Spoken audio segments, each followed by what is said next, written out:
A Zoom call? Yeah. Oh, while we're out there? Yeah, like, Oh, yeah, with the BA. hi, people. No, we should do, oh, you mean on the stage? I could ask Just, if they'll, my face just like pops up on the big screen. Hey, we've got Nicole calling in from Connecticut here. I think they all really just want to see me, though. could do that. That's the problem.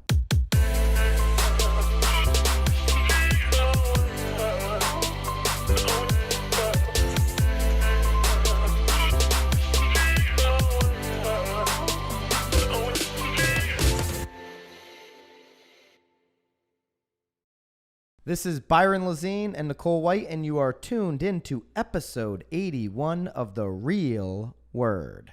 Word is up. The word is up. Who's not going up in the air today, though? No. Oh, you're leaving today. I'm leaving in like an hour. Yeah. God, I just landed. You just landed. Yeah. Whoa. Catch something on that flight? I did. You On did? the way out. Mm-hmm. Yeah? And the whole trip, like sore throat. Is that why you bailed on Inman? No, I didn't bail on Inman. I bailed on Inman mostly because I had no idea I was going to be this far behind when I got back.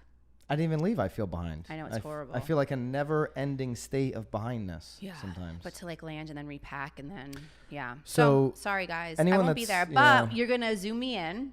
I'll zoom Nicole in on the stage for sure. Or at least like you can FaceTime me and let me see all of my fans. I can do that. I want to see all my fans.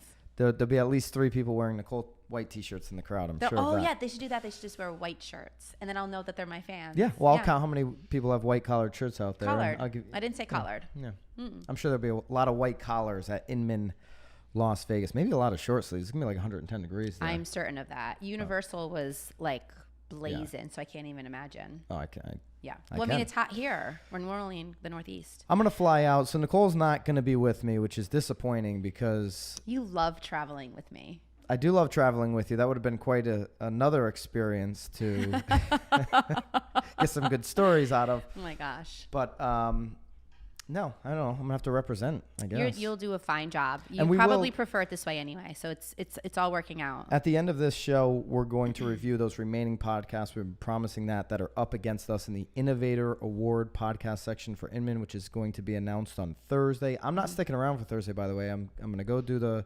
podcast talk on Tuesday tomorrow. I think I saw it on your calendar. Is it in the evening, or do you have a podcast scheduled in the evening? I have some podcasts scheduled. Yeah. Oh, okay, that's what I saw on your schedule. I thought like the actual thing was at like 6:45. No, I'm gonna do some podcasts. Do a broke agent podcast. We'll get you in on that. We'll zoom you in on that one.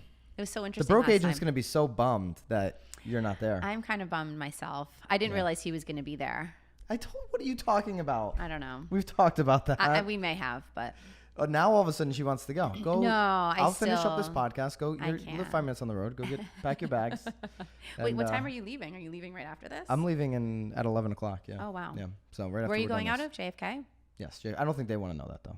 Okay. Well, I'm No. curious. You're curious. Okay. Anyway. All right, let's get into the show. We've got a bombshell of a statement, in my opinion, from a CEO of a top 25 brokerage, Chicago-based brokerage in this country. He's got 2,300 agents he's representing. This is the CEO of Baird and Warner, Steve Baird. I hope I'm saying that right. B-A-I-R-D, Steve Baird. Just an absolute, in my opinion, if I'm one of those agents, a shocking statement. And I want to focus, there's a whole, write-up that we could go through in detail. It's an Inman article. We're going to link it up on YouTube as we always do. I don't want to get into that, Nicole. I just want to focus on the statement that caught my attention, which was the buyer should pay the buyer agent. He's got 2,300 plus agents. Again, they're top 25 sales and transaction volume in the country.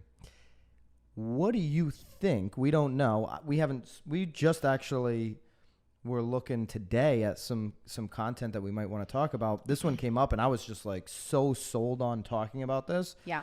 Because I'm so curious the temperature of those 2,300 agents right now that are 100% being paid in their marketplace by a listing broker. Yeah. Right? So what do you think the temperature is on those agents? Well, I'd like to think, in all honesty, before he went and did this whole Inman article, I'd like to think that his agents probably already know how he feels.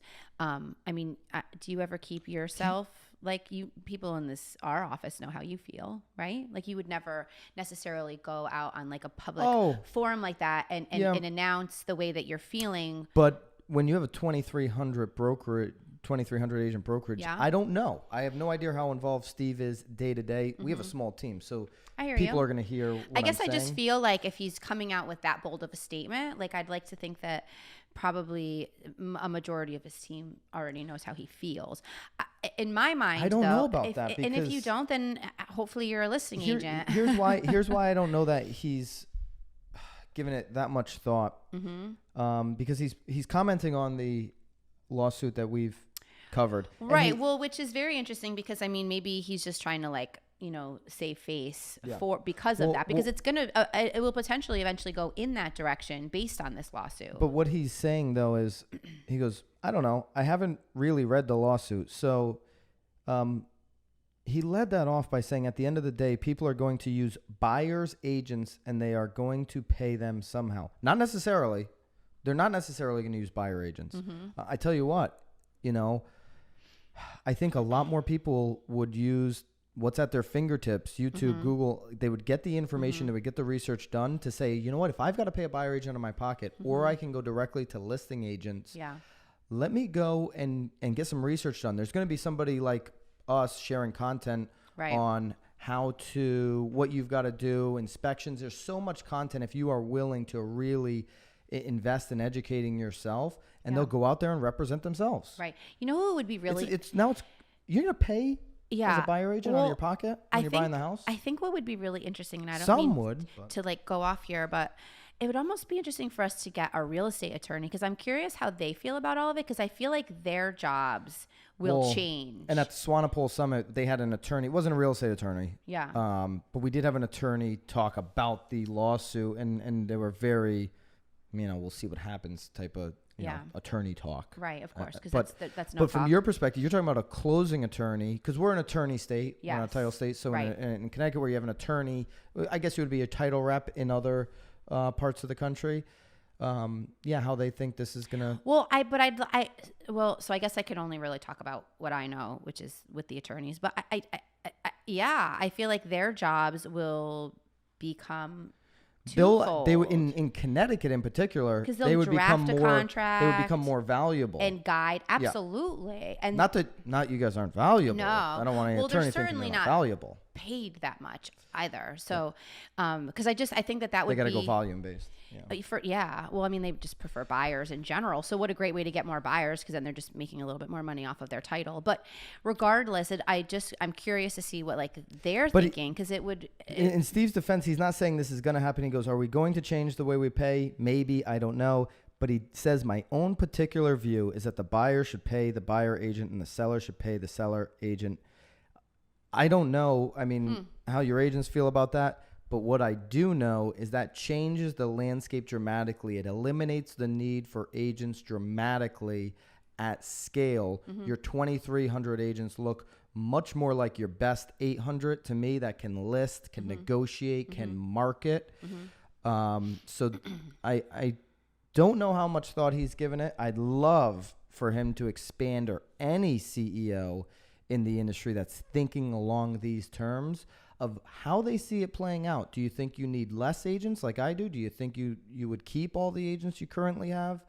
NAR doesn't want to hear less agents. So I'd be super curious to get more CEOs speaking out about it. Certainly the ones that are in the lawsuit are not going to. But well, what's interesting here though too is that, because you're talking about more or less, I think though inevitably, if that's really sort of the way that we head, in my mind, you'd naturally be losing agents, because if you're really sort of a buyer heavy, you'll just, I mean, we've been talking about, well, I should say you, because you're feeling like buyer agents are little on the worthless end. There's 20% of them that are great, and there's a lot of them that are worthless. Right. Yeah. And so they'll just sort of, Yeah. So I'm sure Steve's a great guy, and I don't think he said this intentionally, but I would hope that he would have a plan. If you're coming out with that kind of statement, you should have a plan on how you're actually going to change the industry, because that statement would dramatically change the industry. For sure. So I think that's a racket. Anyways, racket number Such 2. a racket. How more millennials paying mortgages themselves. They got this. We got this. They got it. So if you go from 2018, July 2018. Mm-hmm. A year. We're just looking at a year. A year, there's some huge increases in millennials not needing, for example, somebody to gift them money. So like. Or helping them pay a mortgage. Right. Or a parent helping them pay, working a second job. So in 2018, they were asked, how many of you would need any of the above: second job, roommate, parents, renting like Airbnb rooms or something, co-ownership. How many of you would need that in order to actually buy a home and get a mortgage? And so 40% of people here in 2019, in 2018, were saying none of those, but now almost 50% of the millennials are saying we don't need any of that help. Yep. In fact, the co-ownership goes from, in 2018, 14% of millennials saying they needed a co-owner. Now only 7% of millennials. It's amazing. The numbers are, it's wildly different in just 1 year. I am proud of all those millennials, though, that were willing to pick up a second job instead of take mama's money. That was nice. That was good. A second job. Well, there's jobs out there, so that's an option. There are jobs. Well, and I feel like in this time, though, too, there's so many second jobs that you can do that are maybe more like you enjoy as opposed to like a 9 to 5. There's opportunities to work from home. There's opportunities to just literally. Or you're taking the second job because you want that second job to become your main job, but you have to have like the income producing job. I don't know. Or just if hey, the mortgage is going to put me in a position where I can't hit dinner up three nights a week. I can only do it 2 or 1 or something, and I just don't want to give up that type of lifestyle. Go do the Gary Vee thing and just flip crap on the internet. What is it? The tag sales, take the crap, flip it, and then you'd have the extra money for that dinner, and you don't even have to get a second job. That is your second job. Would you participate in that event? What do you want to flip? I would participate in. Would you go tag sailing with me? I would more like the transactional part of it. So I'll go to the tag sales and then you'll just upload and sell? I'll upload and sell. Okay, cool. I like that. But you're going to end up keeping everything. You're going to be like, this is like so cool. I can't give this up. That's not true. Yeah, no, it's definitely true. You'd have to go buy a garage. No, well, the problem is that all the money I'd make, it would be buying the other stuff. Because I wouldn't, yes. Yeah, there'd be no profits in our business. There'd be zero profits in that business. But it would be actually fun to experiment it. I do think you're going to see more and more millennials, despite what the market does overall, despite what the baby boomers trend is over the next 5 years, you're going to see more and more millennials come into the market because there is pent-up demand. And eventually people, especially if they have kids later or whatever, are going to want to get out of the apartment. Later is huge. I just want to see the age of millennials. Because it's I think it's like 81 to 1981 to 81 to 96. So that's interesting though too. So I was born. It's a huge group. Yeah, because I was born in 81. You're not a millennial. We're not. Well, no. Remember that? There's that in between. You're the in betweener. That in betweener one. Because again, I think that the age has something to do with it too. Because I'd like to think that by the age of 38 years old, like you don't need mom's help. If you have kids, that just starts impacting how you make decisions. Oh my gosh, yeah. You like, I'm going to save money and rent and be in this cool location goes out the window when someone throws a Lego off your face, right? Like, right. Or you're actually, but you're also, in all honesty though, too, sort of fast forwarding and buying a house a little bit quicker if you do have a child instead of just sort of floating around renting out Airbnb rooms. I mean, that just sounds sketchy. That's a quick hit Realtor Mag read. We're going to link that thing up. Yeah, but I'm proud of you millennials. And I don't think it's a racket at all. I just think they're waiting longer and they've got a little bit more money saved up so they can afford to do it without the help, some of them. Yeah, all right. Love it. We're going to get into here in the third segment, reviewing the rest of the podcasts that are up against us in the Inman Innovators Award, which is announced later this week here on Thursday. If you're seeing this video in the first couple of days of it dropping. So what did we already review? You can go back to, finished at, so we did listing bits. Yep. We did Gradually Then Suddenly, Yep. Kevin and Fred, and we did TF, Yep. Tom Ferry. Yep. So today we're going to go through real estate sessions with Bill Reiser. Let's start there. Okay. Did you listen, Nicole? Did you listen to that one? Billy boy? Did you? Yo, yeah. Yep. I feel like I don't remember him. He just had Katie Clancy from Cape Cod on. Ravis, She's our William Ravis Ravis. agent? Katie's awesome. Katie, shout out to you. Love Katie. Shout out, So Katie. he's doing interviews. He had Glenn Sanford on recently, EXP CEO. So he's getting really good guests. I feel like I need to hear his voice. You want to hear it real quick? Real quick, if you don't mind. You don't have to. It's okay. Let's do the 'Cause Katie one. the voices are I'm gonna have to fast forward. I don't know if he does ads. Does he do the ads? I don't know. I feel like everybody does the ads, and they all sound like they're on. Oh no, he gets right into it. Katie. No. He does like a little teaser, does and the then teaser. and then he goes into the episode. Well, Katie probably dominated this podcast. Katie's amazing. All right, so he's getting a lot of his style is the interview style, and to me, if you're getting good guests like he is, then you're going to be a win. I didn't listen to every single podcast. There wasn't enough time, obviously, for that. There's not enough time for any of that. I don't even listen to my own podcast. but if you're interested in, like, Katie is running a team in Cape Cod, and she's really good at marketing, and she's good at selling, and so that's somebody. If I'm an agent, I want to listen to Katie for sure. Yeah. All right. The next one was Industry Relations with Greg Robertson and Rob Han. I enjoyed them. The notorious R.O.B., by the way. I want to meet this guy. It's interesting, though, because in theirs, although I feel like maybe you and I are really good about editing ourselves, because in one of the podcasts that we were watching, I think they were giving themselves an award for swearing the most on their podcast. Haven't been listening to ours.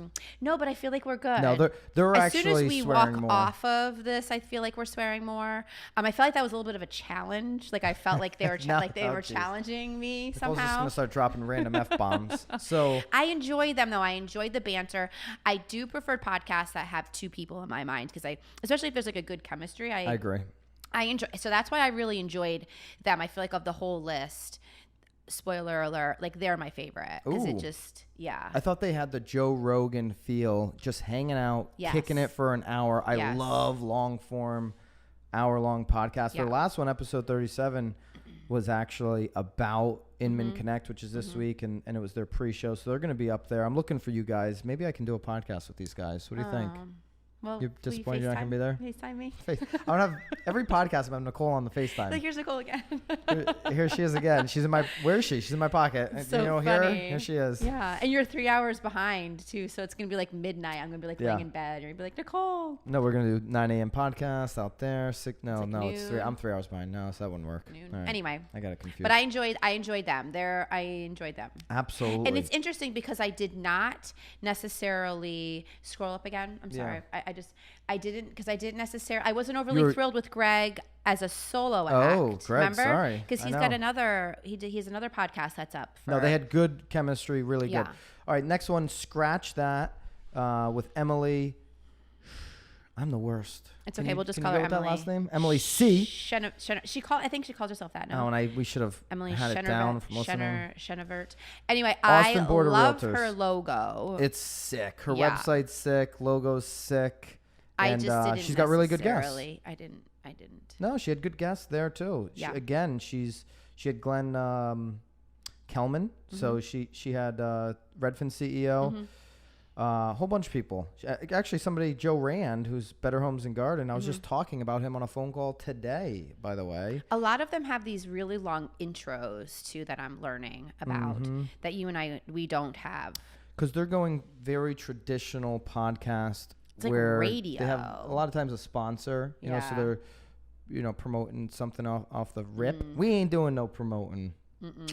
Nobody wants us to. Nobody believes in us enough to promote. Oh, no, stop I'm it! joking. I believe in us. Oh, there we go. We got Nicole believing. All right, so I thought that was good. More MLSs should be doing what Emily's doing, right? Providing value back to your people. For sure.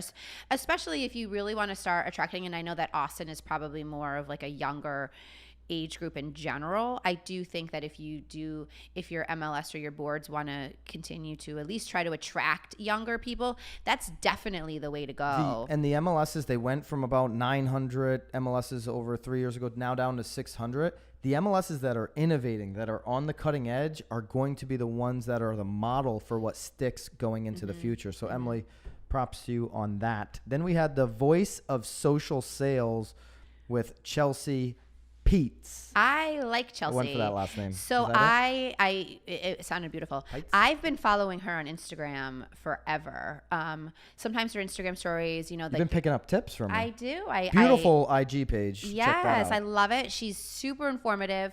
Again, like we've stated from the very beginning, I'm not a huge podcast lover. So her podcast was super helpful, but I'm much better at those like 10-second, like 1-minute clips that she like her throws Instagram. on Instagram. Yeah, if you're not somebody that can make it through a half hour of content, she is one of the people on this list that has a great IG account. She's killing it on social for sure. No doubt. Yeah.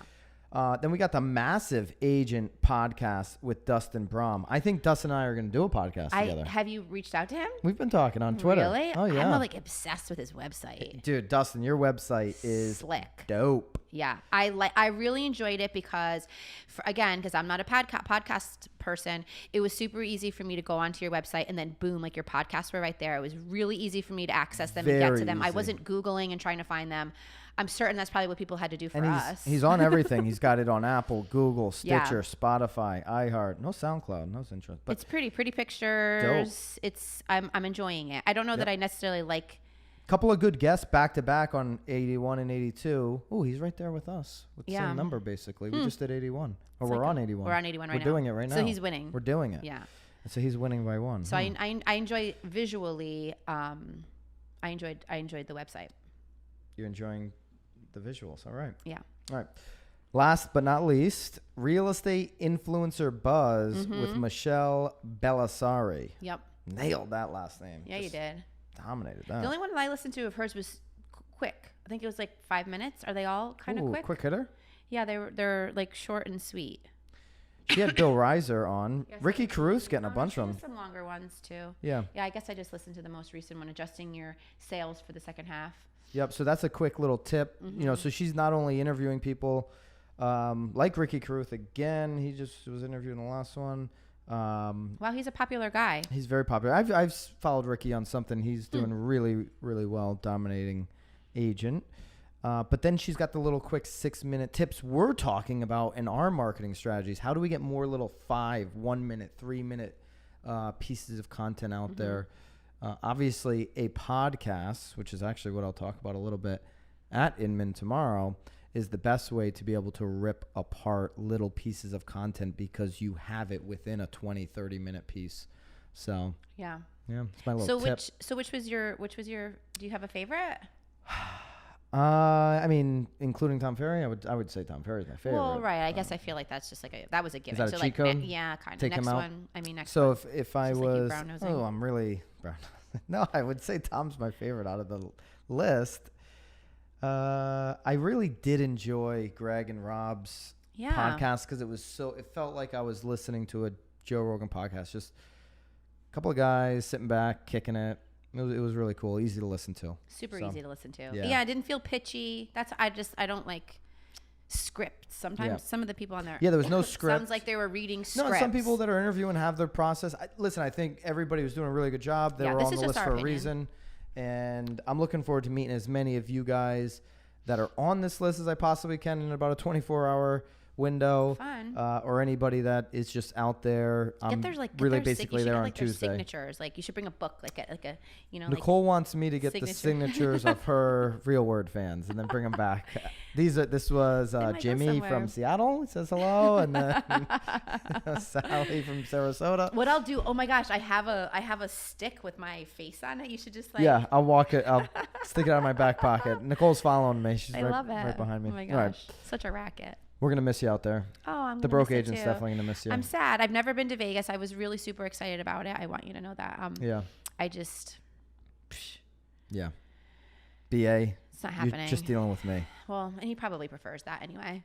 The BA? Well, it's better than me videoing him running. He'll be following me around like a little puppy dog. Aw, we love you, BA. Although him and I had a great time when we were at Summit. You guys really hit it off. We went dancing. Yeah. Well, if anybody's going, that'll be the next. Are you going to that? Or are you bailing on that too? Nope. Nicole might quit this show when I come back from Vegas. All right, guys, keep it real. See you next week. Bye.